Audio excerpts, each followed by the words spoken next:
good morning. Thanks for streaming with us. Sorry to leave you hanging for a little bit there, but again, thanks for being with us. It is just a raw day out there. That's probably the best way to describe it. We've seen a few more reports of bridges and overpasses having ice on them across extreme northern Bexar County into Comal County, portions of the Hill Country. Austin is just a mess, really kind of stretching from Fredericksburg now. I believe that's that the road there from Fredericksburg to Johnson City over to around the Austin area, just really bad. And I think things are going to get worse as we head into the overnight and into tonight. The precipitation should get heavier.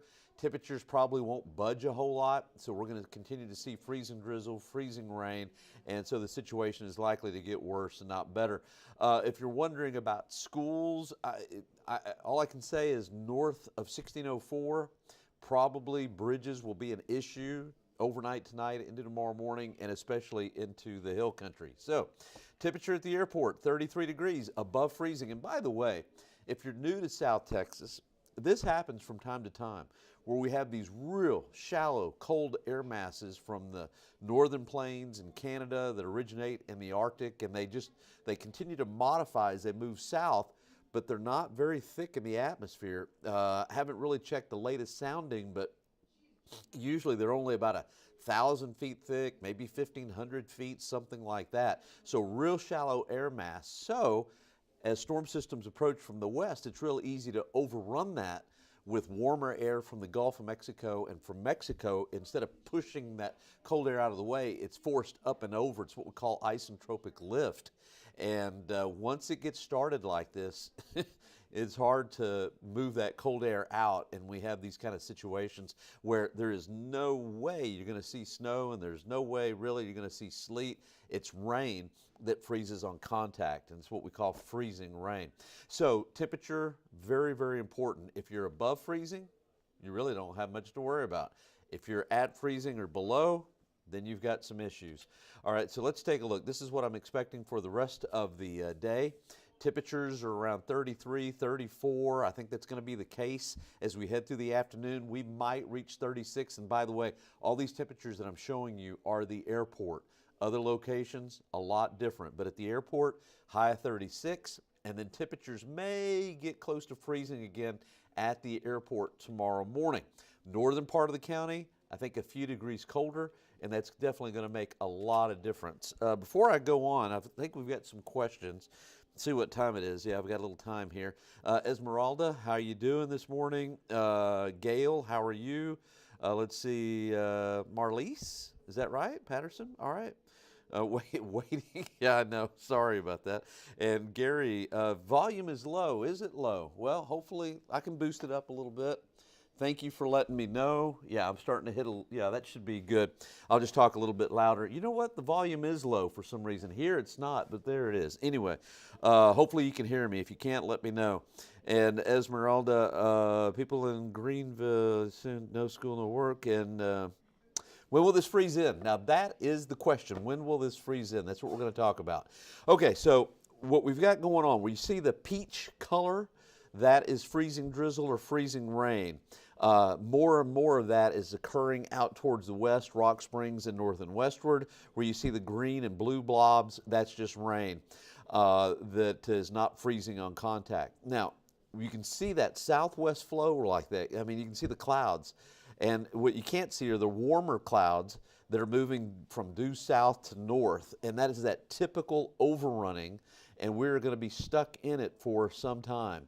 I think this overrunning is probably going to continue all the way through Thursday morning.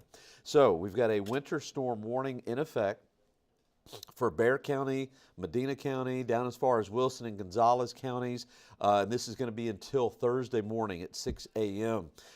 Here in Bexar County, for most of the county, well, really for that matter, I think most of the Hill Country and most of the viewing area, roads are going to be fine throughout the duration of the event, because a lot of times when this comes down as rain, it just doesn't freeze on the roads because they've been so warm and everything. But here's the problem. Underneath the bridges, there's no land, it's all air. And as that air temperature is below 32, it causes that bridge to just freeze up. And so that rain will turn to ice on the bridges. And I think that's where we're going to really have a problem inside of the warning area. Primarily in Bexar County, primarily north of the county, northern Medina County, and Wilson County, Gonzales County, you're really on the line there. Where you see the purple, that's a winter weather advisory, and that's until 6 o'clock Thursday as well. And they're really iffy that you'll have any accumulation of ice. It is possible, it's just not likely, but in the winter storm warning area, accumulation of ice is occurring or is likely. Now here in Bexar County, in the downtown area, maybe the airport, you'll probably have a little bit of ice accumulation on trees and things like that, probably not affecting the bridges. But again, northern Bexar County, that's a different story. As you head into the hill country, conditions get even worse. So let's take a look at those temperatures. We're going to take a closer look. At the airport, it's been stuck at 33 for about six hours, well, I'd say about 4 hours now. Downtown 34. Stinson Airfield has been stuck at 35 pretty much all morning long. Randolph is at 32. I would say that the freezing line right now is probably just north of New Braunfels, San Marcos, and kind of dives down to 1604, and then right across the northern portions of Medina County. In these kind of shallow cold air intrusion kind of setups, I love using the NAM. For other things, it's horrible. It's horrible for hurricanes and things like that, but that NAM has got just the right amount of layers that it resolves, and so it does very good with temperatures. And I was looking at the NAM as we head into the overnight and into tomorrow, and temperatures are just not going to warm up very much at all. So almost what you see here is what you're going to have all night long. Temperatures just staying pretty much put. So I'm expecting some heavier precipitation as we head into overnight and into tomorrow morning with an upper level system coming in from the west. And so with temperatures at 32, 31, 30 degrees, you're going to have some issues. There are going to be some problems. So as we take a look here, that's where the freezing line is now, and that's that shaded area that I have there. Let's start off from earlier. Couple of differences, and this is really interesting. Notice how some of the eastern counties, like say Seguin, New Braunfels, San Marcos, how those temperatures were below freezing earlier this morning. At the airport, it was 32. Okay, so now fast forward about 4 hours, and interesting, the temperatures have warmed up a little bit above freezing in San Marcos and New Braunfels.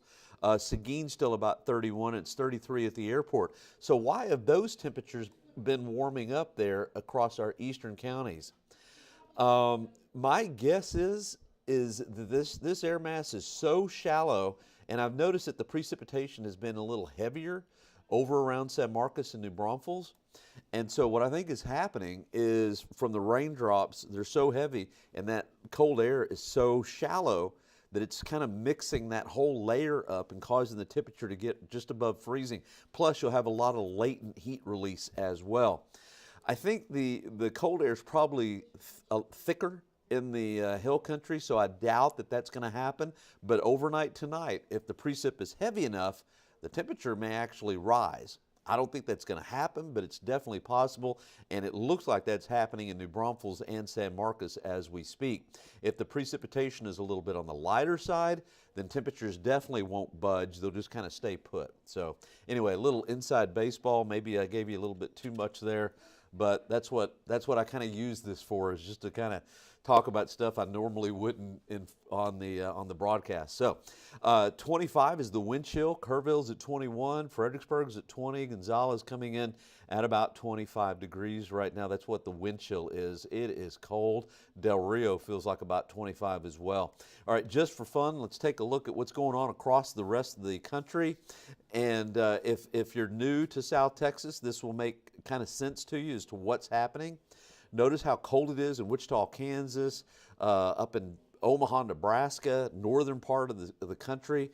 That cold air just drains, and especially when you have a big upper level system out to the west and a southwest wind aloft, you can kind of see that, how it's just southwest like that over and over again.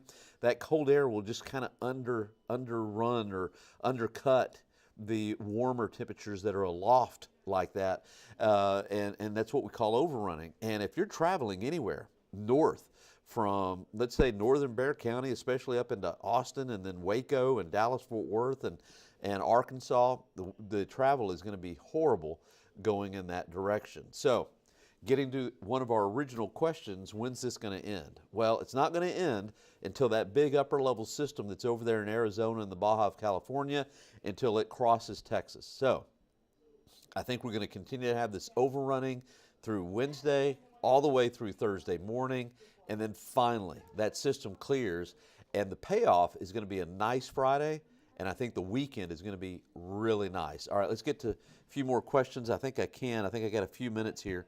Let's see here. Yeah.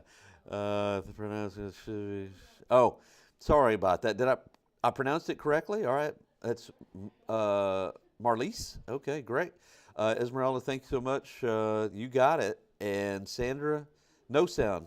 Okay, you got it now. Good. You had me worried, Sandra, because sometimes I can get up here and I can talk and talk and talk and nobody can hear, but you should be able to hear, so that's good. And Pete, hey, how you doing? People have a colder, yeah, exactly, yeah. Some places across the country definitely a lot colder, no doubt about that. And Gary, love these updates. All right, good, thanks, and we appreciate everybody that's streaming. Okay, so talked about when this is going to end, and I do think Thursday afternoon things get better. Friday, Saturday, and Sunday looks really, really good. Okay, so I talked about how these temperatures are pretty much just going to stay put. They're not going to move a whole lot. We might warm up a degree or two this afternoon. That's going to be about it. In the hill country, staying below freezing, where you see the peach color, that is freezing rain, freezing drizzle. Now, as the main system that I showed you, as that comes in from the west, the intensity of the rain will increase. And notice those yellows and oranges there, kind of bleeding in right there. That's some heavy downpours that are going to come in. Now, this is going to be overnight tonight. If temperatures stay in the upper 20s to around 30, we're going to have some big accumulation on tree limbs, power lines, things like that across the hill country primarily, maybe even including North Bexar County and Comal County. But I showed you earlier what had happened around New Braunfels and San Marcos. It's possible the same thing could happen and then wouldn't be as bad. But if these temperatures stay below freezing with this kind of rain moving across, it's going to be a 1/4 of an inch to a 1/2 inch accumulation on tree limbs and power lines and things. So definitely could have some power outage issues. And also, I think travel in the morning, bridges, overpasses from northern Guadalupe County, extreme northern Bexar County, right across the Medina-Bandera County line. North from there, we're going to have all kinds of problems with bridges and overpasses tomorrow morning. Here's another way to look at it. You can see here, this is I switched from the NAM to the IBM. This is the IBM. IBM has a computer model. It's really a pretty good one too. And notice those accumulations overnight, really intense accumulations, 1/2 inch Fredericksburg, 4/10 Kerrville, and if temperatures are below freezing, that is bad. That means, yeah, there's going to be some power problems. Okay, notice where the line is, basically saying 1604 and northward. I just don't anticipate many bridge issues south of 1604 into the city, but let's say Seguin to 1604, Medina County line, Bandera County line, and northward. I think that's pretty much right in those areas in through the hill country and I-35 corridor towards Austin. That's where we're going to have some issues with bridges and overpasses. And now this has been expanding a lot lately. I've noticed from the latest runs. This is also IBM, Anticipated Power Outage Index is what they call it. And I would say around Blanco County, Gillespie, Kendall, Kerr, could definitely have some power outage issues. And even in northern Bexar County, if things work out just right, and also into Comal County, that's definitely not out of the question. Okay, let's go to the 7-day because I'm running out of time. This is what I think is going to happen. All right, today 36 for a high. Tomorrow morning 32. These are airport temperatures, by the way. About 32, 36 for a high Wednesday. Morning low 35 Thursday. Finally, things get better as we head into Thursday afternoon, 48. Friday, Saturday, and Sunday, the payoff, and Monday, I think we're at 71. All right, well, I hope you like this update. I really appreciate you streaming with us. I've got the noon show. Make sure and watch us 4, 5, 6, and 10, and I'll be back early tomorrow morning. All right, thanks a bunch, and be safe out there on those highways. Watch the bridges, and try to stay warm. All right, we'll see you later.